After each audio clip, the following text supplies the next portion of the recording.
Here's what happened across the U.S. in the past hour, all in 60 seconds.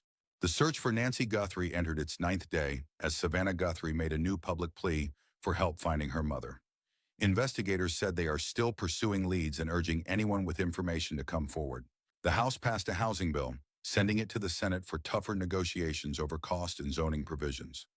Senate leaders signaled significant revisions before any final vote. Cuba said airlines will be unable to refuel at multiple airports because of a severe fuel shortage tied to the island's energy crisis. Carriers began adjusting schedules, and some flights were suspended. Commerce Secretary Howard Lutnick said Rep. Thomas Massie should resign over comments tied to the Epstein Files fight. Massie rejected the call, escalating a public split inside Republican ranks. The Trump administration asked for a stay after a judge ordered federal Gateway Tunnel payments to resume. The judge paused enforcement briefly and gave the government until Thursday to seek appellate relief. The White House set firm conditions in DHS funding talks and rejected several Democratic ICE reform demands as a shutdown deadline nears. Negotiators said no broad compromise is in place yet. A federal judge declined to reinstate a California policy that would have barred most face coverings by ICE agents during operations. The court said challengers did not meet the standard for emergency relief. Ghislaine Maxwell invoked the Fifth Amendment in a closed-door House deposition on Epstein-related questions. Her attorney said she would testify more fully only under legal protections, drawing criticism from lawmakers. Here's what happened across the U.S. in the past hour, all in 60 seconds. The Pentagon said U.S. forces boarded a sanctioned tanker in the Indian Ocean after tracking it from the Caribbean. Officials said the action is part of a broader sanctions enforcement campaign targeting illicit oil shipping. President Trump excluded Democratic governors from a traditionally bipartisan White House governors meeting this month, according to organizers. The break with precedent is drawing criticism from Democrats over federal-state cooperation. A powerful storm system brought damaging winds that knocked out electricity for thousands in Hawaii, officials said. Schools and government buildings closed as crews worked to restore power and clear hazards. Trump allies are mapping an aggressive midterm strategy centered on turnout, election messaging, and targeted spending in key states.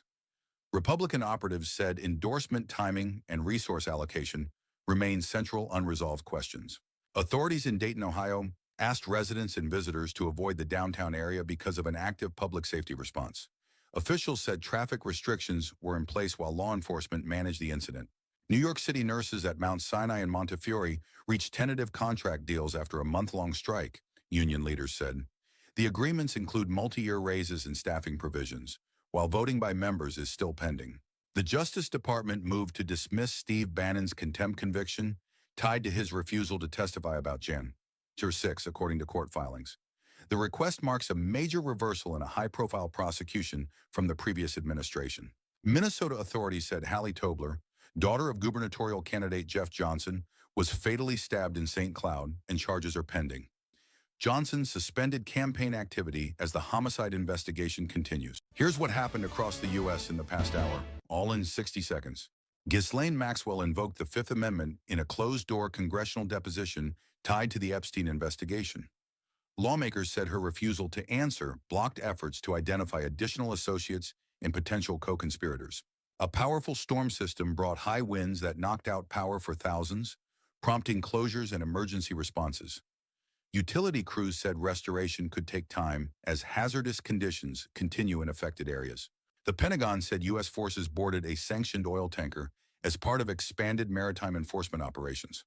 Officials described the action as part of a broader effort to disrupt illicit energy shipments. President Trump threatened to block the opening of the new Detroit-Windsor Bridge unless Canada agrees to compensation and partial U.S. ownership. Canadian and Michigan officials said the project should open as planned. Officials in Dayton, Ohio, asked residents and visitors to avoid downtown because of an active public safety incident.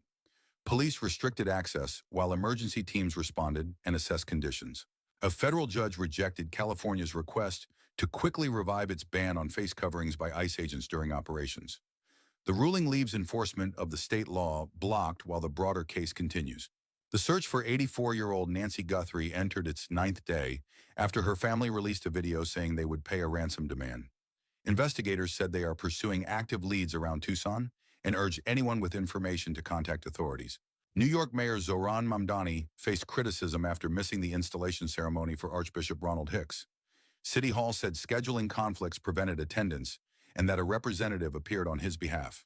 Commerce Secretary Howard Lutnick called on Rep. Sir Thomas Massie to resign during a widening Republican dispute over Epstein file handling. Massie rejected the demand, exposing deeper party tensions over transparency and political fallout.